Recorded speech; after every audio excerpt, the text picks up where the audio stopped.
শুধুমাত্র ময়দা আর গুঁড়ো দুধ থাকলে দুধে ভেজানো নরম তুলতুলে এই দুধ পাকন পিঠাগুলো কিন্তু আপনিও খুব সহজেই তৈরি করে ফেলতে পারবেন। তৈরি করতে কোনোই ঝামেলা নেই, তবে খেতে দারুণ মজার হয়। আশা করছি রেসিপিটি আপনাদের কাছে অনেক অনেক বেশি ভালো লাগবে। তাহলে চলুন দর্শক, দেখে নেওয়া যাক এই রেসিপির পুরো প্রস্তুত প্রণালী শুরু থেকে শেষ পর্যন্ত।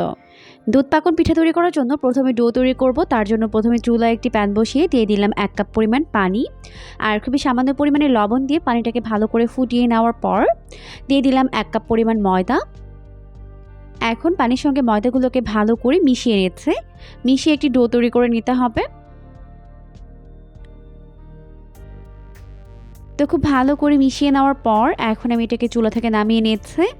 এরপর আমি এটাকে একটি বোলের মধ্যে নিয়ে নিচ্ছি। এখন আমি এখানে একটি ডিম নিয়েছি আর ডিমটিকে ভালো করে ফেটিয়ে নিব। তো ডিমের সাইজ কিন্তু ছোট বড় হয়, সেক্ষেত্রে কম বেশি লাগতে পারে, তাই পুরোটা ডিম একবারে দেওয়া যাবে না। এখন এই ময়দাটিকে খুব ভালো করে মেখে এরকম স্মুথ একটি ডো তৈরি করে নিয়েছি। এখন এই ডিম থেকে অর্ধেকটা পরিমাণে ডিম আমি এর মধ্যে দিয়ে দিচ্ছি। দিয়ে খুব ভালো করে এটাকে মেখে নিতে হবে। একটু সময় নিয়ে স্মুথ করে মেখে নিতে হবে। আর মেখে নেওয়ার এই পর্যায়ে আমি এখানে 1 চামচ পরিমাণ ঘি ব্যবহার করেছি। আপনারা চাইলে কিন্তু ঘিয়ের পরিবর্তে সয়াবিন তেল কিংবা বাটার ব্যবহার করতে পারবেন। এক্ষেত্রে ডোটি আর হাতের সঙ্গে আঠালোভাবে লেগে যাবে না, খুবই স্মুথ একটি ডো তৈরি হয়ে যাবে। তো আমাদের একটি ডো কিন্তু তৈরি হয়ে গেছে। এরপর আমরা পিঠাগুলো শেপ তৈরি করে নিব। তাই এখান থেকে অল্প একটু ডো নিয়ে নিলাম। এখন হাতের মধ্যে নিয়ে এরকম একটা গোলাকার শেপ দিয়ে নিলাম। এরপর এরকম একটা চ্যাপ্টা আকৃতির শেপ দিয়ে নিলাম। দেখতে পাচ্ছেন আমরা এটাকে এরকম পাতার মতো করে নিচ্ছি। হয়ে গেছে। এরপর একটি ছুরির পেছন সাইড দিয়ে আমি এটাকে এইভাবে করে ডিজাইন করে নিচ্ছি।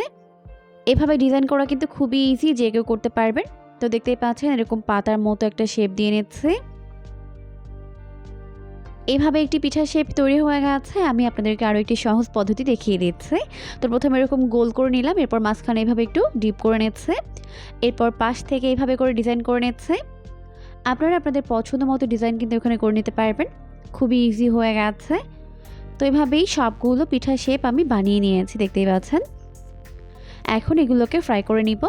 তাই চুলায় একটি প্যান বসিয়ে যথেষ্ট পরিমাণে সয়াবিন তেল দিয়ে দিয়েছে। তেলটিকে মিডিয়াম গরম করে এর মধ্যে একটি একটি করে পিঠার শেপগুলোকে দিয়ে দিব। একবারে যতগুলো ধরে দিয়ে দিচ্ছে। এখন এই পিঠার শেপগুলোকে চুলার আঁচটিকে মিডিয়াম ফ্লেমে রেখে সময় নিয়ে ভেজে নিতে হবে।